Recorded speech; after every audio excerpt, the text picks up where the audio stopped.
I still remember the cold, bitter winds of Alaska that night. It was one of those nights when the world feels as if it's holding its breath, every tree and every mountain watching your every move, waiting. I was working as a field researcher at a remote station in the Alaskan wilderness. The job wasn't glamorous, but it paid well, and being alone in the wild gave me a strange sense of peace. I'd often think about how isolated I was from civilization. A small team, but most of them preferred to keep to their own devices. The station was miles away from the nearest town, nestled in the heart of the wilderness. On the evening of October 14, 2019, it started like any other day. The sun dipped behind the snow-capped peaks, and the eerie silence settled in. I was alone in my small cabin, logging data and preparing for my next journey into the field when the power flickered. Then, it went out. Now, that wasn't unusual. Power outages happened often. The generators could be temperamental, especially in such harsh conditions. But it didn't feel like a normal blackout. Something felt different, heavier, as though something was wrong. I checked the backup battery, made sure everything was in order, but the flickering continued. That's when I heard it. A soft, rhythmic tapping on the walls of the cabin. I tried to dismiss it. Wind, maybe. Snow shifting. But it didn't stop. The tapping grew louder, like a pair of hands slowly drumming against the wood. I froze. I knew the sound of the wind, of snowstorm rattling against the walls. This was something else. The hairs on the back of my neck stood up. I grabbed the flashlight and moved toward the door, my heart pounding in my chest. Outside, it was pitch black. The storm had already begun.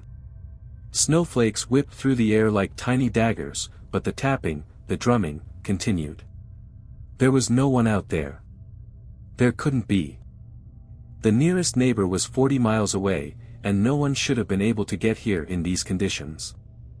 I stepped outside, squinting through the storm, listening for any sound. And then, just beyond the edge of the tree line, I saw something. A shadow. It wasn't a person. It wasn't a bear or any animal I'd ever seen. It was too tall. Too thin. Its form was stretched unnaturally, like it was crawling toward me, moving with a jerky, almost mechanical motion. But I couldn't look away. Something inside me urged me to stay. That's when it happened. The thing moved, faster than anything should have been able to. Before I knew it, it was standing at the edge of the light, staring at me with eyes that glowed an unnatural shade of green. I didn't know what it was, but I knew one thing for certain: I wasn't alone anymore. I didn't breathe. My mind was racing, but everything around me seemed eerily silent, almost as if time itself had stopped. The creature stood motionless in the snow, its glowing green eyes locked onto mine. It was as if it could see right through me, as though it knew every secret I had buried deep within my soul. And the worst part? I couldn't move. Not a muscle. My flashlight flickered again, casting brief, unstable light across its face, if you could call it a face. It was long and gaunt, with hollow, blackened eyes that sucked in the light like an abyss. The skin stretched tight over its bones, pale and sickly, almost translucent in the dim glow. I could barely make out the shape of its long, crooked fingers, each tipped with nails that were too long, too sharp. It took a slow step toward me. A chill ran down my spine, but my body remained frozen. Every instinct screamed at me to run, to get inside the cabin and lock the door, but my legs wouldn't obey. I was rooted to the spot like a deer caught in the headlights. Then, without warning, it made a sound, a rasping hiss, like the air was being sucked through the sharpest of cracks. It was a noise I will never forget, one that sent an electric shock of fear straight to my bones. Suddenly, the tapping returned. But it wasn't coming from the walls anymore. It was coming from behind me. I whipped my head around, heart hammering in my chest. Standing just beyond the doorway of my cabin, barely visible in the dark, was another one of them. Another creature. A second one.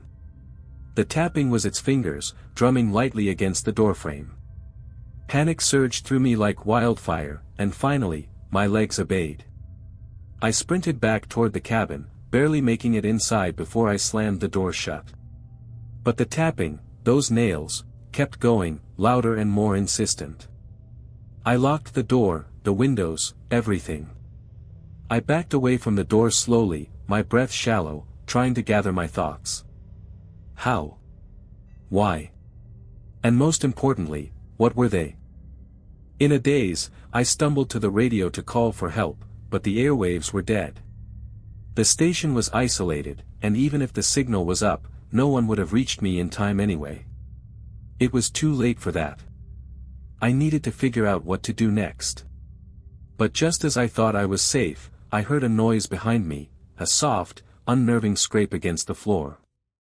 I turned slowly, dread flooding my veins. There, in the corner of my cabin, was a third creature. This one was crouching, its spine contorted at an impossible angle, its head cocked to the side like a predator sizing up its prey. I barely had time to react before it let out another screech, an ear-piercing sound that filled my head with a sharp, high-pitched ringing. I had no choice now. I grabbed the nearest thing, a crowbar from the tool shelf, and held it out in front of me. My hands were shaking, but I was ready to fight. I couldn't let these things get any closer.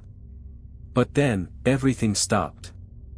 The creatures, one by one, slowly straightened up. They tilted their heads in unison, staring at me with those eerie green eyes, and for a moment, they seemed to observe me. Like they were studying my every movement. Then, just as suddenly as they appeared, they began to retreat. Their footsteps were soft and unnervingly light, like they were never truly there. One by one, they disappeared into the darkness, blending with the night.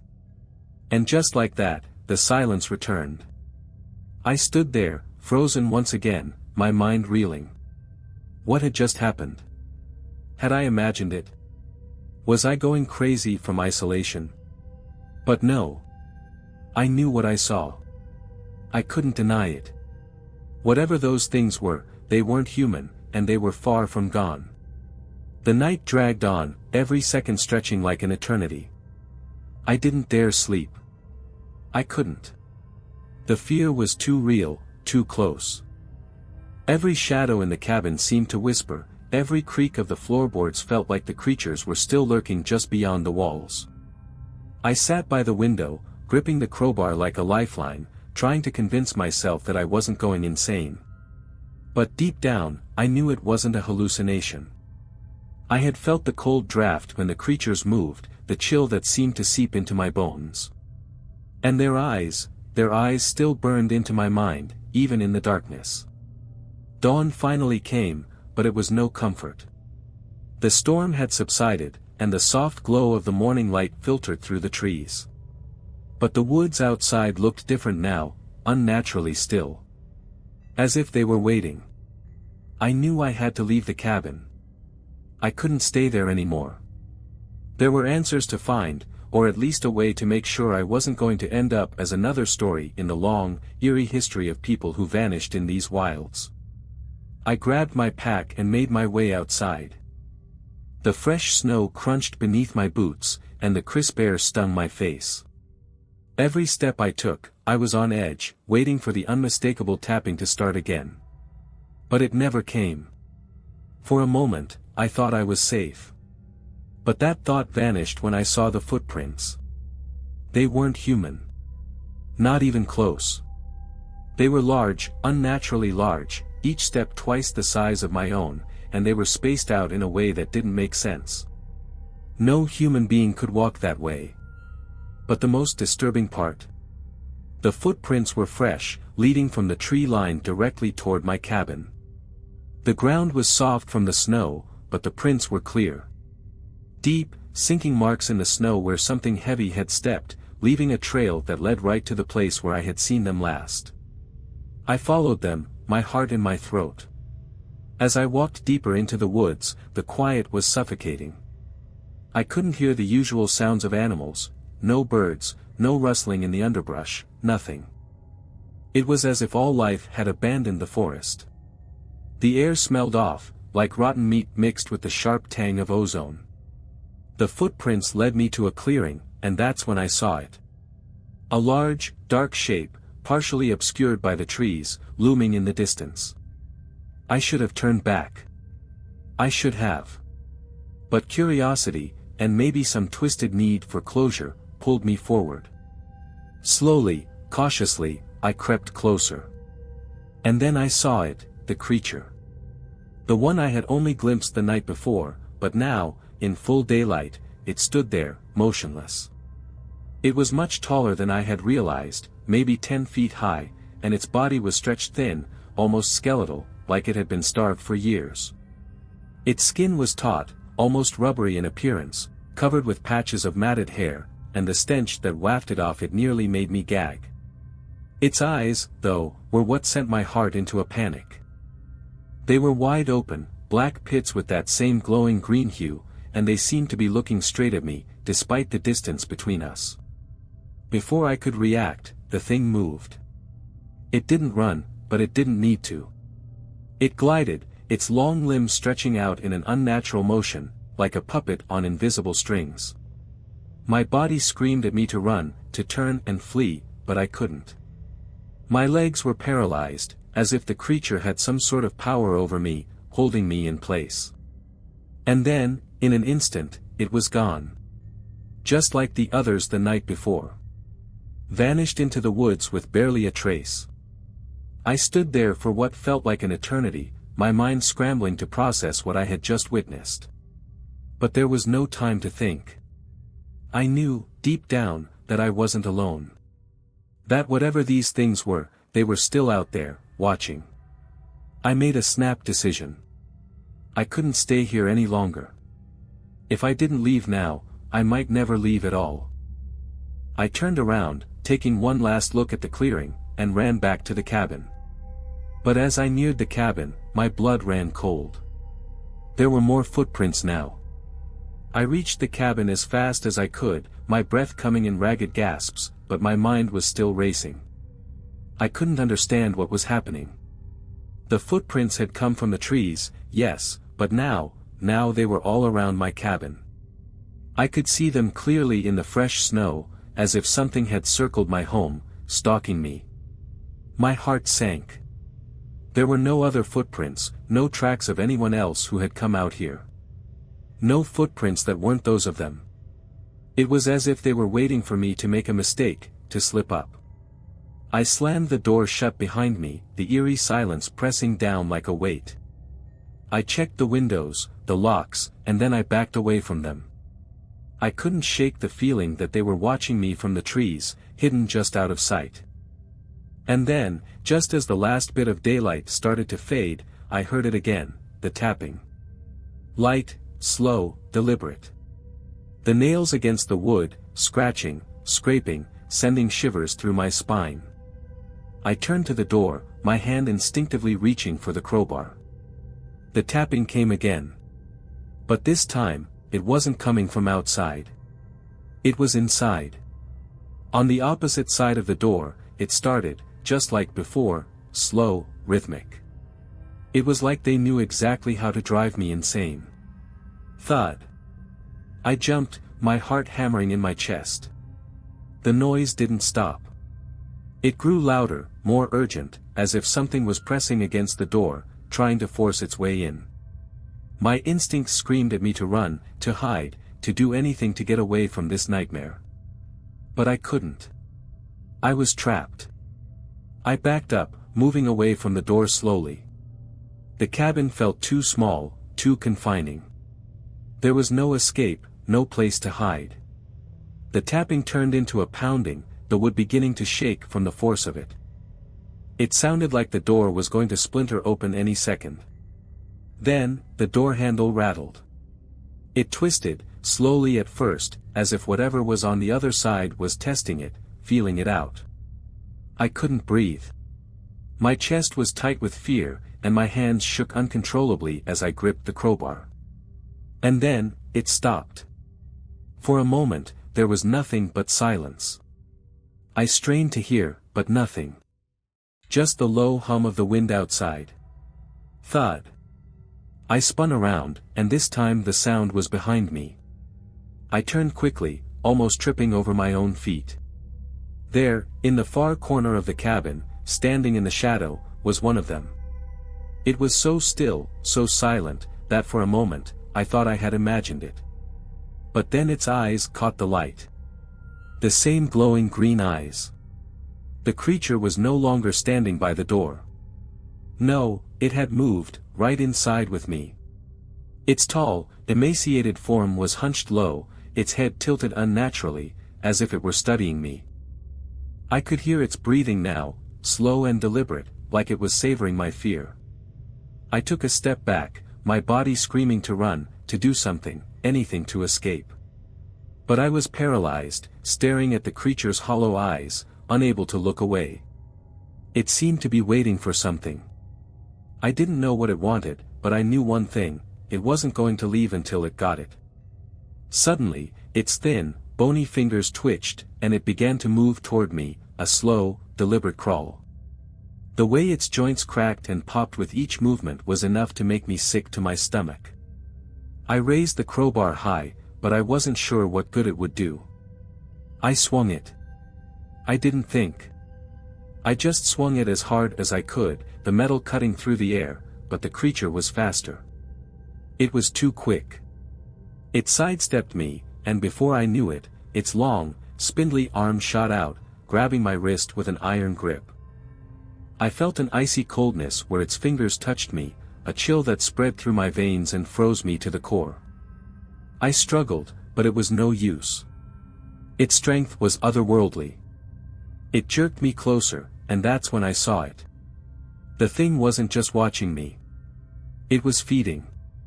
Its mouth, twisted and grotesque, opened, revealing rows of jagged, yellow teeth. But instead of biting, it stared. Its eyes locked onto mine, and the longer I looked into them, the more my thoughts began to unravel. My vision blurred, my mind fogging over. I felt the pull, a strange compulsion to come closer, to give in. It was like the creature was pulling something from deep inside of me, taking my very essence, my will to fight. And then, just as quickly as it had grabbed me, it let go.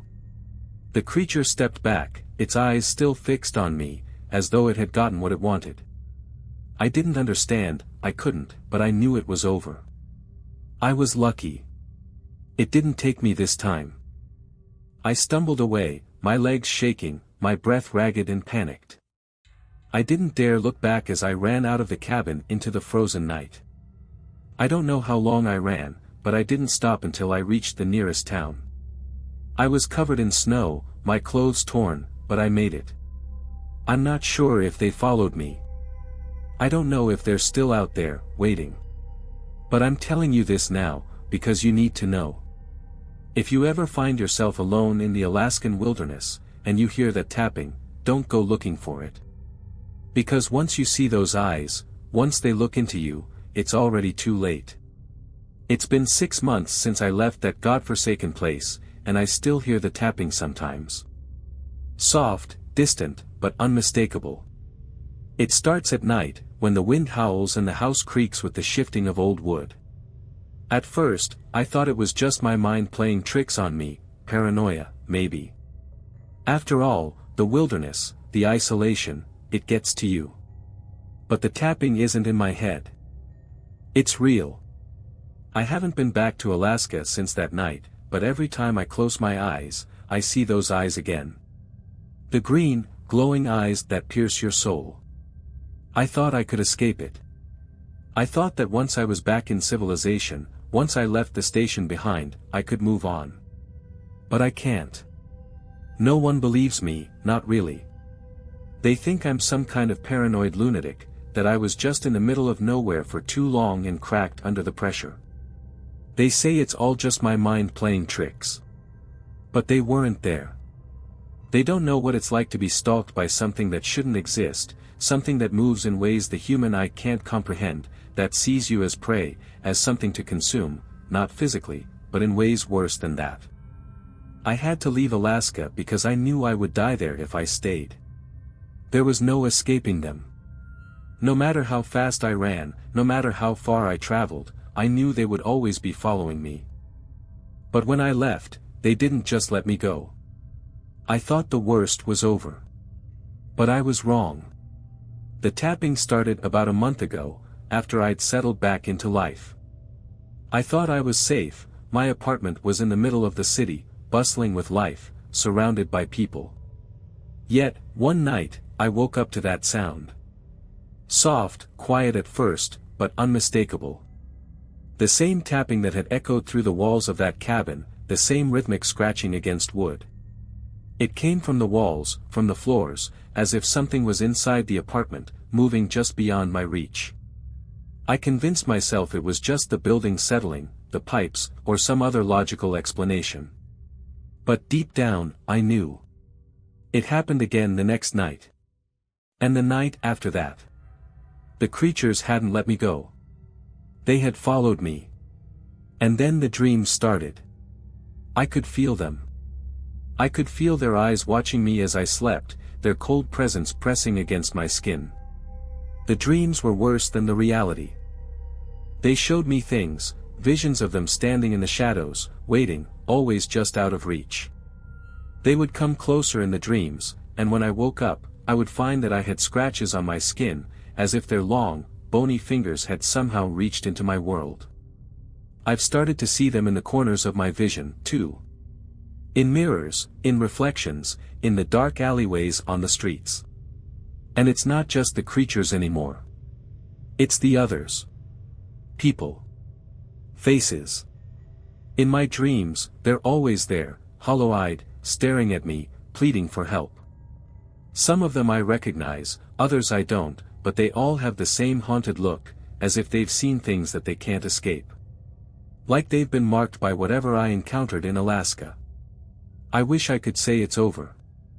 I wish I could say it was just some nightmare that would fade with time. But I know the truth.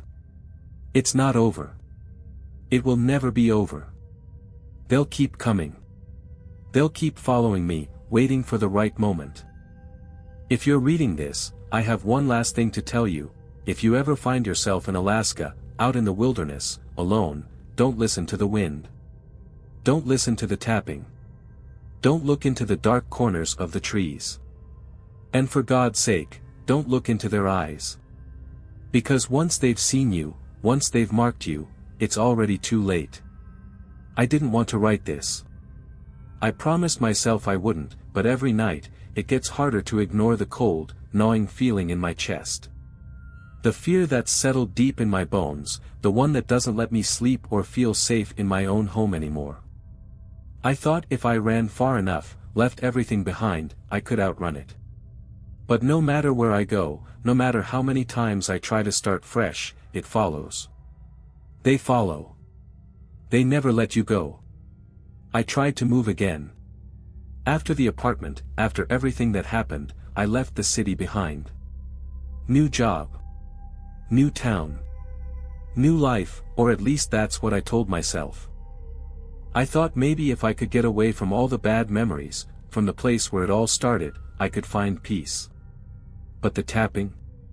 It followed me. At first, it was just a subtle thing.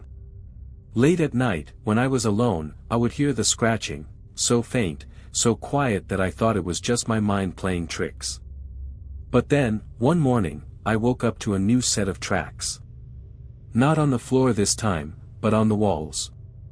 The marks weren't just scratches, they were gouges. Deep, jagged lines like something had clawed its way up the walls while I slept. I was terrified. I thought I'd finally lost my mind. I wanted to scream, to tell someone, but I knew no one would believe me. No one ever did. They'd think I was just stressed or hallucinating, the product of a tired mind. But these things, these creatures, they weren't in my head. The night after the gouges appeared, I thought I'd seen something moving in the corner of my room. Just a flicker, but it was enough to send me into a panic. I switched on every light in the place, searching the room, checking every shadow. But the only thing I found was a note, crumpled up on my kitchen counter. I didn't recognize the handwriting. It was messy, almost frantic, as if whoever had written it had been in a hurry. The words read, "They know you now. They won't stop." I don't know how long I sat there, staring at those words, trying to process what I was reading. How could they know? Was it just another sick joke? But the dread creeping in my gut told me it wasn't. The truth hit me harder than I expected. They were already there. They had been following me this whole time. I had thought I outran them. I had thought I could escape, but these things are relentless. They don't let go. I immediately packed my things, intending to leave again. But I couldn't escape them that easily. Not anymore. The next night, I thought I heard the tapping again, but this time it wasn't just on the walls. It came from all around me. The ceiling. The floor. Everywhere. A constant, rhythmic noise, scraping against the surfaces as if something, or someone, was trying to get in. I knew what it meant. They were in the walls now, in the very bones of the place. They were so close. I didn't want to go into the details of what happened next. I'm not sure if I can bear to think about it too much. But when I tried to escape, to run out of the building in search of some kind of sanctuary, the door wouldn't open. The locks were jammed. The windows wouldn't budge. It was as though the entire building had sealed itself shut. I was trapped. That's when the figures started to appear. At first, I thought I was just imagining it, but then they were everywhere, hollow-eyed, moving in the shadows, stretching their limbs unnaturally, their faces twisted in that haunting grin. They didn't speak. They didn't need to. I could feel them closing in around me. They wanted me. They'd always wanted me. By the time the morning came, I managed to escape. Barely. I left everything behind. The apartment. My belongings. The life I thought I could build for myself. I've moved again, this time to an even smaller town, somewhere quieter. Somewhere I could hide. But I'm not naive enough to think it'll be different. They're still out there. They're still watching me. I don't know how they do it, but I know this, they've marked me. They'll never stop. It's not just in Alaska anymore. It's in me. In the way I look over my shoulder, in the way I check the corners of the room, in the way I never feel alone. I hear their whispers, feel their eyes, and every time I close my eyes, I see them. And sometimes, just sometimes, I think I hear the tapping. So, I'm telling you this, because you need to know, if you ever feel like you're being watched, if you ever hear that tapping, if you ever get the sensation that someone, or something, is standing just behind you, don't ignore it. Run. And whatever you do, never look into their eyes. I don't know if I'll survive long enough to finish this. Honestly, I'm writing this just in case I don't. There's no escaping them now. I can feel them closing in, hear their breath in the walls, their tapping just out of reach. I'm not even sure if what's left of me is still entirely human. It's been a week since I moved to this new town. The house is small, tucked away on a quiet street, far from the chaos of city life. I thought it would be different. I thought that this time, I'd made the right choice. That somehow, after everything, I could settle down. But as the days passed, I realized the truth, there is no escaping this. There is no place to run. No matter how far I go, they'll follow. It's always been this way. The tapping started again last night. It was faint at first, almost like a memory, something I could dismiss. But then it grew louder. More deliberate. More real. I couldn't sleep. I couldn't think. It was as if the sound was in my bones, vibrating through my skull. It wasn't coming from outside the house, though. It wasn't even coming from the walls. It was in the floor, in the very foundation of the house, as though something was trying to claw its way up from the depths below. I tried to ignore it. Tried to pretend like I wasn't hearing the sounds of scratching, of something moving beneath the floorboards, its long, thin limbs dragging through the darkness. But the closer I got to the sound, the more the air thickened. It grew heavier, like I was walking through the past, into some dark memory that had never truly left. And then I saw it. In the corner of the room, in the reflection of the window, those eyes. They were watching me again. The same glowing, hollow green eyes. I couldn't breathe. My chest felt like it was being crushed under the weight of those eyes, under the weight of the things that hunted me. My body froze. Every instinct told me to run, but I couldn't move. My legs wouldn't obey. The shadows shifted, and suddenly, there were more of them, at least 4 or 5, their long forms stretching unnaturally against the walls, crawling and slithering into the room. They had no faces, no mouths. Just eyes. Their eyes glowed brighter and brighter, until the entire room was filled with that unholy light, pulsing like some twisted heartbeat. And I realized, finally, what they wanted. They didn't need to catch me anymore. They didn't need to tear me apart, to make me suffer. What they wanted was much worse. They wanted to consume me, not my body, but my soul. To take everything I was, everything I've ever been, and leave nothing behind but an empty shell. They had already marked me. They had already taken what they needed. And now, they were coming for the last part of me, the part one could never give away. I don't know how much time I have left. I don't know how long I can keep them at bay. I can feel the weight of their eyes on me, hear the scratching, the whispers. I know they're waiting, just out of reach, ready for the moment when I can no longer fight. If you're reading this, you need to understand something. These things are not just myths. They are not the product of an overactive imagination. They are real. And once they find you, they will never stop. They will never leave you. I've tried to warn you. I've tried to run, to hide, but I can feel them now. Closer than ever.